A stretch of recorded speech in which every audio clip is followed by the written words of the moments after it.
Now, Professor Kopi, you wanted to tell something on the role of the press, Indian press. Dada, you see, since the inception of the Indian newspapers, I think started sometime 1850s from Calcutta itself, the Englishmen and that British ones used to come, then came the Bengali some and Hindi some and all, till 1947. In the entire history of this freedom struggle, I find that the period between August 1945 and August 1947 is the golden age of Indian newspapers. So nationalistic. Not just nationalistic. Nationalistic were many writing and all.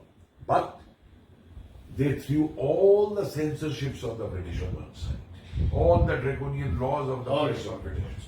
You see, in 45-47, Bharatiya newspapers publishing the speeches of Netaji, the photographs of Netaji, the bravery of the INA battles, officers, the welcome they are being given, all behind them, how to support them, carrying out the massive, your Amrit Bazar Patrika donated heavily for the INA Relief Committee. I have seen the checks, copies which they have sent to the INA Relief Committee and all that, and many other newspapers and all that.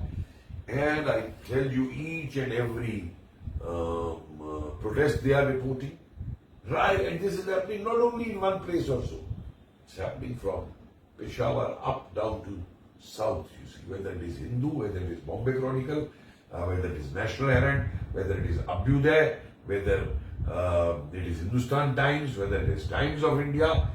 Oh my God, the role which these newspapers have played, I think the Indian press, Indian media has never played such a role in the freedom struggle with this amount of defiance against the British. And what the British are doing? Weber is calling Devdas Gandhi, HD editor, Vibirla, trying to scold him. He quietly listens and comes back. Then he scolds another Anand Bazar Patrika editor also, threatens them and all. But in spite of that, the press, and the British are high press. There are files which they say, we can take action against the press because they get fortnightly reports and all these things. But then they say if we take action, they will become more popular.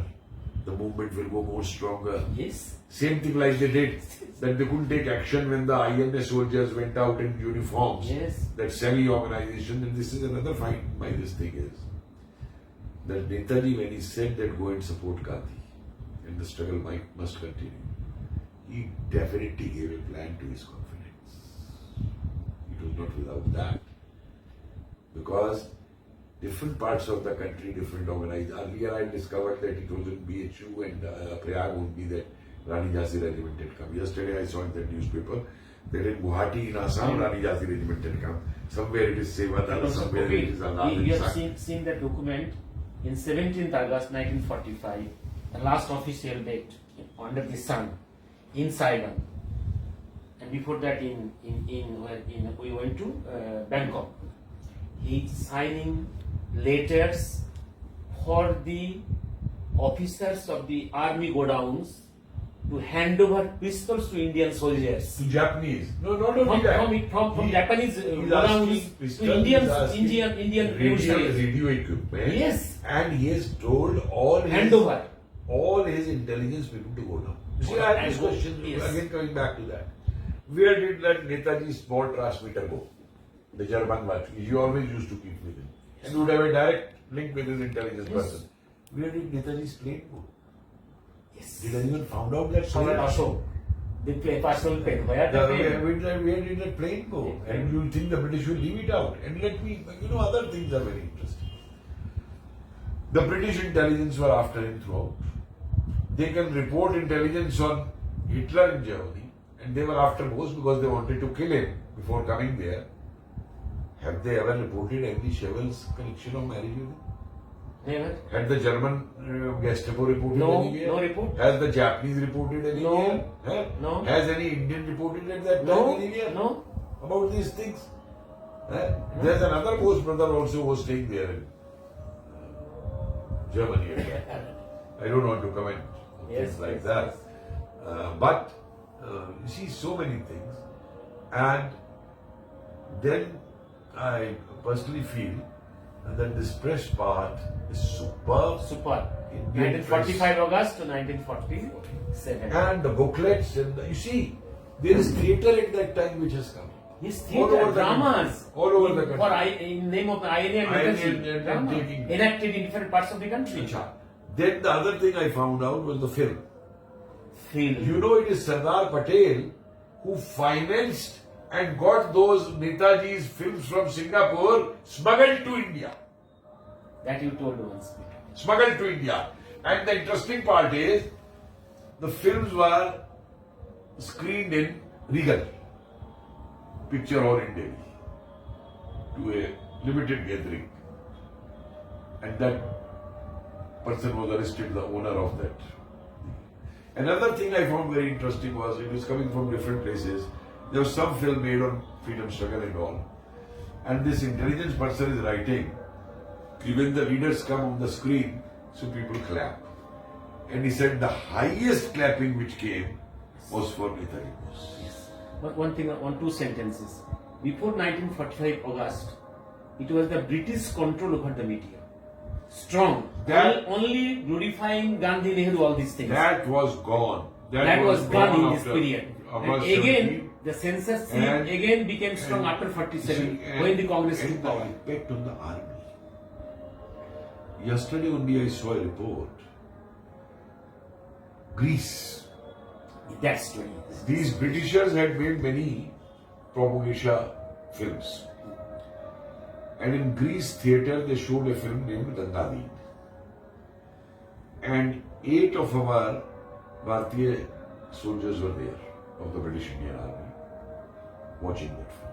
And they protested very strongly over that film because it showed India in a Degraded position. degraded position. So the They guards protested. So they protested. So the guards objected. And one of our soldiers, he shot down Fired. that guard. Fired. And he was court-martialed for it. It's a small news item. But I want to explore that news item. And these things which are happening all over, we have found about the naval uprising, 2 of the leaders, that B.C. Dutt and the other one, both of them have written that when they were on ships near the Arakan Burma coast, they used to hear Netaji's speeches in the signal room secretly. And one of them was punished also for that. They say they had met the Azad Hind secret group on Talwar ship over there. And one of the most interesting things they have pointed out is that on this 17th of February night, whole night the meeting of this Azad group took place on Talwar. And in that meeting it was decided that they charter their demands. So first demand they made was that these INA prisoners should be released and all political prisoners should be released.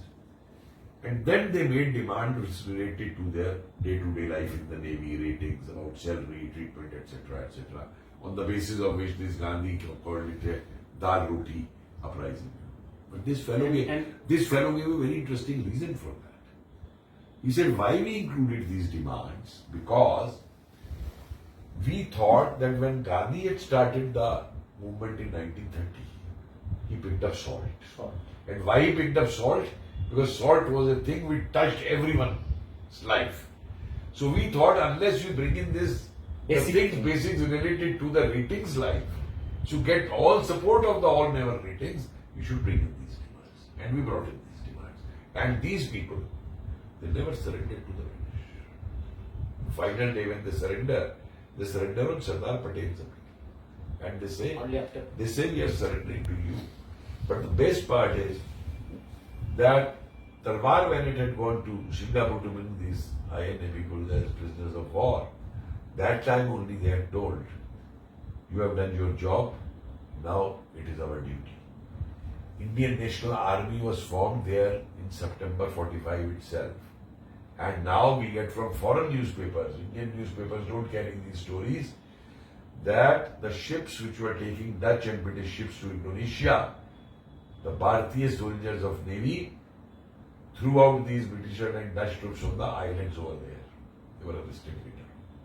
And the first uprising thing started for Ayat Talwar only from November 45 itself, when its hunt was done. Then they could carry the parade of the Navy in January. You were there by Then in one sentence, the Navy revolt not only in our western coast or eastern coast, it was in Arabian Sea area up to No, I find a also very, Southeast I Asia, up find a to very Singapore, interesting, Java, very all these interest- areas. Very interesting report today.